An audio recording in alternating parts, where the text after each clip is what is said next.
Saudara, Anda bersama kami BCN Podcast Our Voice. Dan kali ini dari Jalan Dr. Wahidin 189A Semarang, saya akan mengajak Anda ngobrol-ngobrol tentang pemilihan umum pemilu 2024. Pesta demokrasi 5 tahunan, di mana setiap warga bangsa, individu, setiap orang Indonesia dijunjung tinggi kedaulatannya, menjadi pemilik kedaulatan sejati dengan cara mencoblos atau memilih para kontestan pemilu. Dan telah hadir di studio BCN Podcast tamu kita Pak Haji Masruhan Samsuri. Selamat siang, apa kabar Pak Samsuri? Siang, alhamdulillah sehat-sehat, baik-baik semua. Masih puasa Pak ya? Oh masih, semoga sampai akhir nanti. Amin ya. Saudara, Pak Masruhan Samsuri ini adalah Ketua Partai Persatuan Pembangunan P3 Jawa Tengah yang juga anggota DPRD Provinsi Jawa Tengah dari Komisi A. Betul ya Pak ya? Betul. Iya. Pak Masruhan, langsung saja. Topik obrolan kita kali ini kan terkait pemilu 2024. Ya. Ya. Kita tahu bahwa pesta demokrasi ini akan berlangsung tahun 2024 dengan biaya yang sangat besar. Konon mencapai 100 lebih triliun, Pak. Tapi persisnya berapa kita kurang tahu. Namun ketika rakyat sudah mengeluarkan anggaran sebesar itu, pertanyaan adalah sejauh mana kualitas demokrasi yang akan kita inginkan. Tentu semua berharap mutu atau kualitas demokrasi akan semakin baik di Indonesia. Nah, mudah-mudahan Bapak sepakat dengan saya terkait kualitas demokrasi juga para politisi itu sendiri kan Pak. Kira-kira begitu ya Pak ya? Iya. Nah, bagaimana pendapat Pak Masruhan? Iya, ada perbedaan yang sangat prinsipil kaitannya dengan pemilu di era reformasi sekarang ini dengan ya 25-30 tahun yang lalu di masa Orde Baru. Jadi ketika zaman itu, ketika saya waktu itu masih kuliah ya, itu tingkat pemilih orang yang datang ke TPS memberikan dukungannya kan luar biasa itu, sampai 90%. Bahkan ada yang satu desa itu 100%, semua datang gitu kan. Kalau tolok ukurnya itu bagus, karena yang datang ke TPS banyak ya. Tetapi ketika kita melihat bahwa itu semua didukung oleh kekuatan politik yang masif. Misalnya begini, semua satu desa berbondong-bondong diajak ke satu lapangan, kemudian noblosnya di situ dipaksa, dijemputi, di sebagainya. Nah, ini sesuatu yang sangat tidak demokratis. Jadi itu namanya demokrasi yang seolah-olah demokrasi, seolah-olah ada pemilu, tetapi kualitasnya sangat rendah. Demokrasi semu barangkali. Semu sekali. Semuanya seperti apa Pak? Iya, jadi seolah-olah ada demokrasi, tetapi ternyata tidak. Itu hanya satu pemaksaan yang dibuat sedemikian rupa. Ya, nah itulah yang di era reformasi ini coba kita perbaiki. Tapi tidak semudah itu ternyata kita ya. Sudah di era reformasi itu udah berapa kali ini kita pemilu? Kayaknya udah banyak lah, udah banyak ya, 4 kali atau 5 kali ya. Tapi kualitasnya juga masih patut dipertanyakan. Apa yang saya maksud dengan kualitas di sini? Yang pertama berkaitan dengan pelanggaran. Jadi pelanggaran, kalau dari si regulasi oke. Regulasinya setahap demi setahap mencoba untuk diperbaiki. Ya, kemudian institusi atau instrumen yang digunakan dalam pemilu itu juga semakin baik, pers semakin bebas untuk meliput dan sebagainya.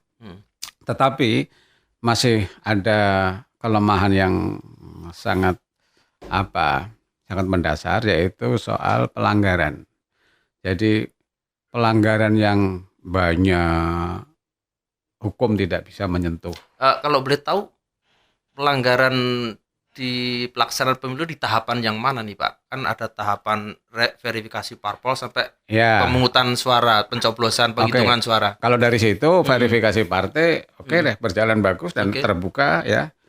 Meskipun sekarang ini yang mungkin agak populer menandai pemilu 24 nanti, berkaitan dengan munculnya partai mahasiswa ini, yang sangat kontroversial. Saya pribadi menentang itu, ya. Kenapa, Pak? Ya, karena yang namanya mahasiswa kan statusnya dia masih mahasiswa, belum selesai ya.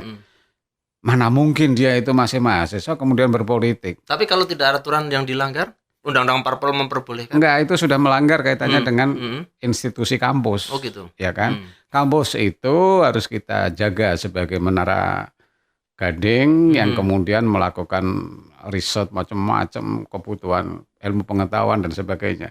Kemudian diacak-acak ini oleh kepentingan politik, gitu. Kemudian mereka mendirikan satu partai. Ini menjadi sesuatu yang yang sangat kontradiktif. Betul, antara pemilu demokrasi yang menuntut kebebasan, di sisi lain juga sangat mengorbankan atau mengancam eksistensi perguruan tinggi. Ini yang harus kita pikirkan. Dan ada pelanggaran undang-undang tadi ya. Iya, jadi kalau itu mau baru di tahapan verifikasi parpol. Ya. Tahapan pemilu apa lagi yang ada? Kalau pendaftaran pelanggaran tadi. Pendaftaran sudah mulai membaik, selalu ada progres ya. Yang kemarin didaftar, kemudian menjelang saatnya mati ya orangnya atau berhalangan tetap dan sebagainya, dia nggak bisa memilih kan, orangnya sudah nggak ada. Nah itu selalu dilakukan update data. Dan KPU bagus selalu itu. Jadi kami di Komisi A sudah beberapa kali itu mendengar informasi itu, KPU selalu berusaha untuk melakukan update data peserta calon pemilih. Ini yang soal kaitannya dengan pendaftaran dan sebagainya. Kemudian kampanye sekarang. Ya, yang berkaitan dengan partai itu sendiri. Oke. Jadi termasuk saya sebagai orang partai itu merasa betul Pak Asto bahwa pendidikan politik ya di partai itu masih sangat kurang. Ya. Sehingga kita bisa melihat contoh ketika para partai politik itu mencari calon legislatif, bakal calon untuk diadu di pemilu legislatif, itu kan kayak hunting aja gitu. Jadi partai itu mencari ke sana ke sini. Wah, itu orang itu namanya main comot gitu, Pak. Iya. Orang itu, artis itu gitu kan. Terus apa? Yang ahli di medsos itu apa namanya? Ya YouTuber itu gitu kan. Ya. Pokoknya yang terkenal gitu. Karena dia ini nggak bagus ya Pak ya? Iya, itu jelek sekali. Oke. Jelek sekali. Karena dia bukan kader partai yang bersangkutan dari awalnya kan bukan. Dia mencari. Jadi ini namanya instan. Idealnya. Yang instan inilah sesuatu yang instan itu banyak yang nggak baiknya. Setuju. Idealnya. Nah, idealnya melakukan kaderisasi. Jadi partai itu dari awal dia punya KTA, orangnya dikasih KTA, dilibatkan dalam kegiatan partai, kemudian tahapan-tahapan pengkaderan di partai diikuti. Ya, P3 misalnya, ini saya bicara sendiri dengan partai saya. Itu tahapan itu saya coba, meskipun sedemikian berat Pak. Betul-betul sedemikian berat. Karena begini, orang itu tadi maunya instan. Saya mau di partai, tapi nanti harus dicalonkan. Nah itu, itu pandangan umum. Pak, persepsi masyarakat itu begitu. Ya, oke. Ini menarik sekali bahwa pengkaderan itu penting karena itu kebijakan internal partai, Pak ya. Dalam konteks pengkaderan ini saya sering mendengar ada yang namanya uang mahar, Pak. Ini menurut Bapak di P3 boleh nggak ada uang mahar? Begini, saya dengar karena di partai saya nggak ada. Saya dengar di partai itu ada uang mahar kalau mau menjadi caleg, itu kan? Bisa jadi. Oh ini tadi baru mau jadi anggota partai ya? Jadi jadi proses pendidikan di partai, belum sampai kepada pemilu. Jadi ketika di kami itu mereka mendaftar, kami kasih KTA, dia harus mengikuti jenjang pendidikan dan program partai. Jadi dia terlibat dalam program partai. Pendidikan misalnya, kita mulai dari pendidikan dasar, itu nanti dia dapat sertifikat, kemudian dia punya hak untuk menjadi pengurus tingkat bawah. Tingkat bawah itu cabang lah. Cabang itu di tingkat kabupaten kota. Itu namanya cabang. Nah, itu dia punya hak untuk menjadi pengurus dan dicalonkan. Itu. Kemudian yang tingkat menengah itu tingkat provinsi. Ya, kayak saya itu saya sudah berkali-kali mengadakan pengkaderan tingkat menengah. yang kemudian lulusan dari itu dia itu punya hak untuk menjadi pengurus di tingkat provinsi, kemudian juga punya hak untuk dicalonkan besok di 24 nanti gitu. Jadi tahapan terus diikuti. Ya, kalau tingkat pusat itu atas, namanya tingkat atas. Nah, ini harus, ini wajib. Meskipun sedemikian berat kami melaksanakan pengajaran itu, tetapi saya coba itu. Karena begini, saya punya pendapat ini yang saya yakini benar. Ketika seseorang itu berangkat dari bawah di partai, mengikuti proses penggemblengan di partai, ikut menjalankan program partai, istilahnya apa? Condro di muka, kan partai kan condro di muka. Apalagi P3 itu lahir dari partai kader, Pak. Jadi tahun 73 dulu, ya. 73 itu digembleng sedemikian rupa. Tidak saja soal wawasan berpikir, tapi komitmen moral. Bisa Bapak Asto mungkin tahu ya, dulu kalau kampanye orang pakai menyewa truk sendiri-sendiri, biaya sendiri, nyablon kaos sendiri, bawa bendera sendiri. Itu P3 sudah terbentuk sampai meletusnya reformasi. Begitu reformasi, semuanya sangat instan, serba instan. Kemudian ada budaya transaksional, tradisi transaksional itu kan. Kemudian P3 ikut instan loh. Nah, kami terganggu itu, gitu. Kami mencoba berdiri tegak dengan konsep lama.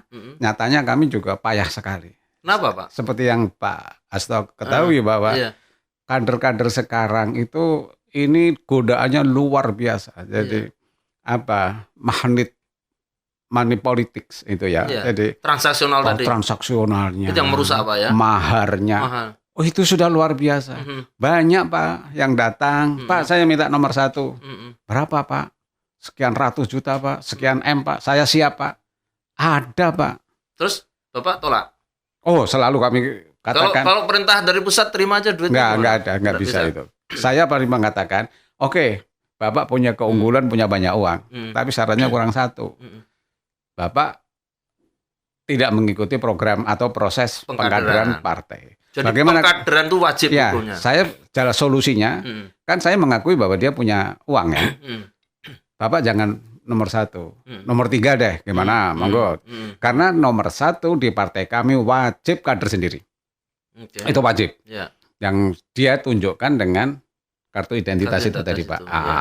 Kemudian kalau ada yang lain, ya, karena bagaimanapun saya akui bahwa kader P3 itu pada umumnya fulusnya sangat cekak, Pak ya, kantongnya sangat cekak. Ya pas-pasan lah. Pas-pasan gitu ya. Nah, kemudian kami butuh orang yang punya itu tadi keunggulan yang lain, misalnya pengaruh, misalnya jabatan, misalnya uang dan sebagainya. Itu kami rekrut, tapi tidak untuk nomor 1. Kalau nomor 1 mutlak harga mati adalah kader partai asli. Dan itu ditunjukkan dengan KTA dengan prestasi-prestasi yang ada di partai. Kalau ada partai anggota partai yang kutu lompat mau pindah ke P3, kebetulan dia juga orang yang memiliki kelebihan gitu ya. Uang maupun posisi gitu, gimana, Pak? Kenapa tidak? Jadi orang baru itu bisa dari partai lain, bisa bukan asli orang partai, misalnya orang profesional ya, atau saudagar misalnya, silahkan. Dari partai lain silahkan. Nah, tetapi itu tadi tidak boleh nomor 1. Nah, 1 tidak boleh nomor 1, dan yang kedua pasti ada hal-hal yang harus kita sepakati ya, misalnya pengabdian dia yang masih baru ini, yang atau bisa katakan tanpa pengabdian dalam waktu yang sedemikian singkat ya. Ya, misalnya sekarang kita sudah mulai mencoba ini untuk membuka diri, Pak. Jadi kami juga tidak tertutup dengan pihak lain, tidak. Karena kalau tidak tertutup, mana bisa P3 itu tambah orang. Kalau mau tambah suara kan tambah orang. Nah, untuk tambah orang kami buka pintu, silakan. Ayo. Nah, ini masih ada waktu. Jadi masih ada waktu 1,5, ya katakan efektif 1 tahun deh. 1 tahun ini kita coba orang itu tadi, yang baru itu tadi, untuk mengejar dan untuk membuktikan dirinya kalau dia itu komitmen dengan partai. Syaratnya apa? Harus punya duit dulu gitu? Enggak, kami kan mesti punya tolak ukur, Pak. Tolak ukurnya apa? Tadi itu 1, orangnya itu etika, punya etika yang ya kita tahulah etika moral itu kan menjadi sangat penting. Kayak apapun uangnya banyak, tapi kalau etikanya buruk itu rekam jejak berarti harus ya dilihat semacam itu. track recordnya ya. Kemudian dia punya kemampuan untuk finansial untuk membiayai dirinya sendiri. Karena bukan partai yang membiayai, yang biayai kan dia.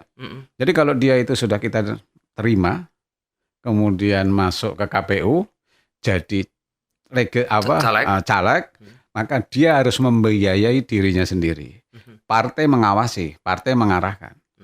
Itu sudah jadi tanggung jawabnya. Kalau kemudian dia nggak punya uang, terus piye? Iya, paham. Ya. Tapi ini menarik bahwa P3 sudah melakukan suatu evaluasi terhadap rekrutmen internal partai, regulasi internal partai untuk rekrutmen gitu Pak ya. Jadi begini, nanti dulu. Yang juga perlu saya ketahui bagaimana pihak P3 ini melakukan pendidikan politik pada konstituen Pak. Kan yang milih dalam pemilu kan ada yang dipilih, ada yang memilih. Ya. Dalam konteks pendidikan politik untuk mencerdaskan pemilih ini seperti apa yang sudah dilakukan? Ya, secara umum kami melakukan pendidikan politik kan kita punya banyak sumber dana ya, misalnya dari anggota legislatif sendiri ya, anggota dewan yang di Jawa Tengah itu anggota DPRD di kabupaten kabupaten se-Jawa Tengah ada 124 sekitar itu orang. Dia bergerak di desa-desanya, di kabupatennya masing-masing untuk melakukan pendidikan politik. Temanya itu pendidikan politik. Kemudian apa bentuknya? Macam-macam. Misalnya melakukan diskusi, ya kan? Kemudian bisa melakukan bakti sosial, tetapi konteksnya itu pendidikan politik. Apa itu? Misalnya begini, ya ada orang sakit, kita datang itu ke rumah sakit, nah, kita tilik ke situ. Kemudian kita adakan dialog. Kita adakan komunikasi. Itu bagian dari pendidikan politik.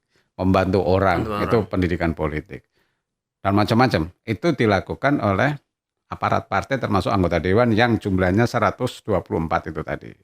Kemudian ada lagi, karena kami juga dapat dana dari pemerintah. Banpol namanya, bantuan politik. Untuk pendidikan politik, itu kami manfaatkan semaksimal mungkin. Jadi kami rekrut per daerah, ya. Jadi misalnya Jawa Tengah dapat, kami punya banpol sekian miliar. Kami lakukan itu. Di Solo kita lakukan pendekatan dengan teman-teman yang di Solo, bentuk jaringan itu. Kemudian kita kumpul dalam satu tempat, kita diskusi. Apa masukan Anda untuk P3? Tolong koreksi kami. Kemudian yang kedua, kami selalu melakukan pembahasan berkaitan dengan demokrasi yang beretika. Ini pesan yang sangat penting ya. Demokrasi beretika itu artinya demokrasi tetapi kita tidak lepas dari etika kita. Apa itu etika kita? Dilarang untuk melakukan hal-hal yang membodohi masyarakat.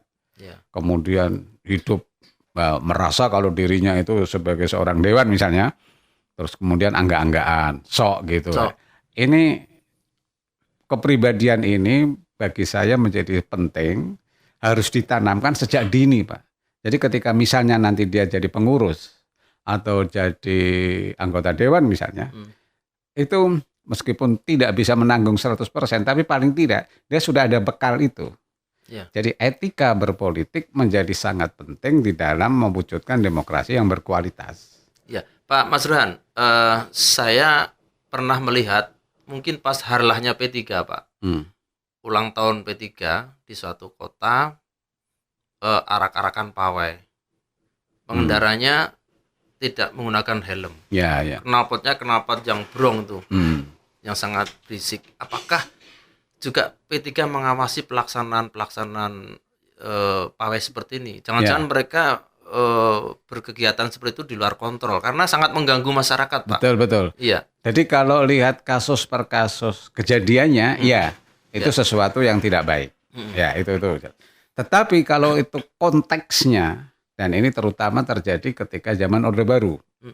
Zaman Orde Baru naik bis sampai kadang aparat keamanan ditantang ya. Tidak takut polisi, dan memang nyatanya kita tahu persis Pak, P3 berhadapan dengan rezim waktu itu kan, dengan rezim pemerintah. Berhadapan betul. Sekarang kan enggak. Nah, ini saya bicara yang dulu itu. Dalam rangka itu dalam menumbuhkan idealisme. Jadi ego partai idealisme partai itu sedemikian membara itu dulu. Dia biaya dari rumah, biaya sendiri ya, bukan partai. Jadi ketika di depan itu dihadang oleh aparat, meledak ini. Itu. Jadi dalam konteks itu bagus. Tetapi perilaku yang kasus-kasus itu tadi itu tuh nggak bagus. Nah, di sekarang ini sebetulnya yang semacam itu tidak perlu terjadi. Sehingga, untuk mencegahnya gimana caranya? Kami selalu berusaha untuk berkomunikasi dengan konstituen dengan cara-cara yang lebih dialogis. Ya, jadi dan saya yakin Pak, calon dewan yang akan datang itu akan mengurangi penumpukan massa yang jumlahnya besar. Apalagi arah-arahan itu dianggap sudah tidak efektif. Itu dengan sendirinya. Karena itu tidak seketika akan mendulang suara, belum tentu. Tidak efektif. Lebih baik melalui media massa seperti ini, Pak. Nah, ini bagus sekali pakai podcast. Apa ini? BCN ini ya. Kita gunakan semaksimal mungkin toh didengar orang tanpa batas. Ya, bahkan hasil dari podcast ini kan tinggal Bapak share ke WA, ke YouTube, Instagram, Facebook, sangat mudah. Dalam produk digital BCN itu bisa di-share kemana-mana. Sampai pernah Pak dulu, di awal-awal reformasi, karena saya termasuk kader P3 yang muda waktu itu awal reformasi, dialogis di sebuah gereja besar di Semarang, kami diundang P3. Dan itu adil sekali. Jadi pihak gereja mengundang semua partai, termasuk P3 yang jelas notabene sebagai partai Islam. Diundang di gereja. Jamaatnya kan hampir 100% saya yakin itu umat Katolik kan. Tetapi saya memberikan apresiasi yang tinggi kepada pihak gereja yang melakukan kegiatan semacam ini. Ini kami bisa berkomunikasi dengan para jamaat Kristiani ini, saudara-saudara saya. Sangat mungkin saudara tidak menoblos kami, pasti itu. Sangat mungkin saya bilang begitu kan. Tetapi paling tidak saya itu menghargai toleransi ini. Saya menebar toleransi. Anda memberikan pada saya apresiasi dan seterusnya. Ini yang penting bagi saya. Poinnya di situ. Soal noblos atau tidak itu urusan sampean. Tapi forum dialogis ini harus kita masyarakatkan, harus kita tingkatkan. Nah, terutama Pak Hasto ini pesan penting sebetulnya untuk kalangan anak-anak muda ini. Pemilih milenial ini. Pemilih milenial itu kayaknya kalau diajak geruduk itu udah males Pak. Naik brang itu udah motor itu sudah, apalagi di lapangan panas-panas mengibarkan bendera hidup partai ini, hidup itu udah nggak zamannya lagi. Udah zamannya lagi. Iya. Biayanya mendingan kampanye melalui media massa ya. Pakai podcast ini pakai radio. Kita meskipun tidak bisa melihat secara tatap muka, tetapi mendengar. Ini loh, misalnya Pak Hasto menyampaikan ini, saya menyampaikan ini. Kemudian kalau perlu ada timbal balik, silakan direspon. Kalau nggak cukup waktunya pakai WA. Ini loh nomor HP saya, misalnya begitu. Jadi lewat medsos itu menjadi sesuatu yang menjadi idola sekarang. Ini menarik karena Pak Mas Ruhan kemudian begitu care dengan pendidikan politik untuk para calon pemilih, terutama pemilih pemula ini, sehingga kita tentu tidak ingin orang-orang yang akan nyoblos nanti ibarat memilih kucing dalam karung. Betul. Nah, berarti kan bukan kucing, para politisinya akan dipilih harus betul-betul berkualitas. Tadi Bapak sudah cerita pengkaderannya sudah bagus. Nah, caranya woro-woro bahwa saya ini bagus itu menurut Bapak tepatnya melalui apa? Karena Bapak bilang tadi kampanye door to door di lapangan sudah nggak model lagi. Saya ini Hasto Kuncoro layak loh dipilih jadi anggota dewan. Itu cara yang efektif menurut Bapak gimana Pak? Ada banyak gambar-gambar di sepanjang jalan sampai di pinggiran kuburan juga ada kan biasanya kalau itu poster. Itu malah ganggu itu menurut saya. Itu iya. Itu nggak efektif Pak. Dan mengganggu Pak. Di samping nggak efektif. Mengganggu keindahan kota jelas. Mengganggu dan itu menunjukkan bahwa orang tersebut itu nggak percaya diri. Dia ingin mengenalkan. Apalagi kalau waduh dibagus-bagusin gini kan ya. Kalau mungkin 1-2 di tempat-tempat tertentu mungkin untuk mengenalkan gitu. Untuk tahu aja, oh ini loh ada Mas Ruhan Samsuri mau nyalon ya ini ya. Nah, 1, 2 oke lah. Kalau sama sekali nggak ada juga nggak mungkin. Itu perlu. Tetapi jangan sampai over sampai mengganggu keindahan kota. Iya. Itu harus kita hindari. Lantas yang Tetapi bagus yang gimana? yang lebih penting lagi adalah sering melakukan komunikasi. Door to door atau bisa melalui media jangan. massa? Kalau door to door kan ya terlalu Pak ya. Waktunya nggak memungkinkan, tenaganya juga. Jadi forum-forum kan orang nyalon itu pasti punya tim. Pasti punya jaringan. Itu bekerja. Jadi misalnya saya aktivis NU ya. Jaringan saya di NU banyak ya. Ada teman-teman saya yang dari Ansor, yang teman saya di macam-macam itu kan. Di Ormas dulu ketika saya masih aktif. Ini pentingnya ketika kita itu punya sejarah yang bagus berkaitan dengan organisasi. Punya basis massa. Pernah aktif di sini. Minimal alumni satu sekolahan gitu misalnya kan. Itu kita undang. Itu jadikan agen kami, sales kita gitu. Ayo sampean promosikan nama saya. Ini Mas Rohan, orangnya gini, kemampuannya begini. Sampaikan visinya nanti kalau jadi dewan itu maunya begini. Bukan dirinya memasang foto-foto, pilihlah saya. Itu kan nggak etis itu ya. Nah, itulah. Jadi yang bekerja itu adalah timnya mensosialisasikan visi misi dan siapa calon itu. Itu terus bergerak terus. Jadi waktu 1 tahun itu menjadi cukup. Nah, mestinya itu terlalu pendek sebetulnya.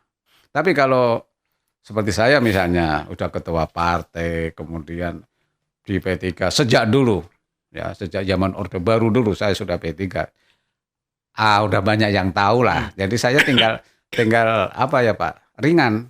Kalau nanti saya 24 itu mencalonkan lagi misalnya, atau teman-teman yang seperti saya ya, yang aktif sudah lama, apalagi pengurus, hampir setiap hari kita itu ketemu sama konstituen kan, apalagi kapasitas saya sebagai anggota dewan misalnya. Itu menjadi modal utama dalam kita mengenalkan diri kita, pikiran kita, visi kita. Pertanyaannya, gitu. Kalau sang calon ini belum seperti Bapak, masih belum dikenal, kan P3 tentu juga pengen kader-kader muda kan Pak.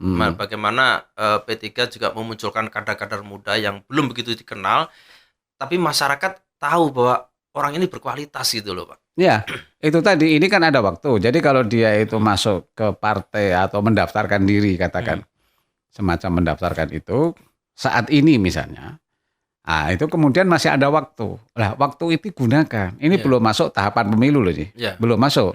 Nah, ini tahapan sosialisasi dia, komunikasi dia, dan partai itu membantu, memfasilitasi. Jadi misalnya ada seorang dari Semarang sini, mau nyalon di mana? Di Cilacap misalnya, untuk DPRD provinsi. Ya udah, P3 menghantarkan karena sudah jadi kader P3, sudah punya KTA P3.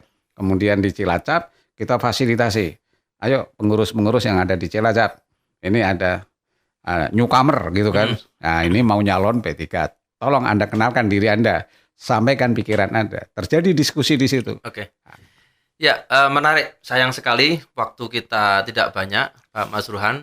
Tapi kita sepakat bahwa untuk meningkatkan kualitas demokrasi dalam pemilu 2024 nanti, pelaksanaan kampanye haruslah proses politik yang bermartabat. Betul. Termasuk rekrutmennya, termasuk kampanyenya, kampanye, semuanya bermartabat. Harus elegan gitu Pak ya. Mari kita tinggalkan model-model kuno yang sudah hura-hura itu yang sudah tidak relevan lagi dengan zamannya. Kita zaman digital, transformasi digital, banyak media yang bisa digunakan untuk kampanye maupun pencitraan calon peserta pemilu. Saya kira itu ya Pak ya. Sehingga tentu kualitas pemilu yang kita harapkan 2024 ini bisa kita capai, sehingga apa yang sudah dikeluarkan oleh negara dengan biaya yang puluhan triliun itu seimbang dengan hasil dari pemilu 2024. Saya kira itu ya Pak Mas Rohan. Pak Asto, terima kasih sekali pada PCN. Semoga ini ada manfaatnya. Terima kasih. Terima kasih. Saudara, demikian obrolan kami dengan Pak Mas Rohan Samsuri, Ketua Partai Persatuan Pembangunan P3 Jawa Tengah. sekaligus mengakhiri obrolan kita di BCN Podcast. Sampai jumpa di lain waktu.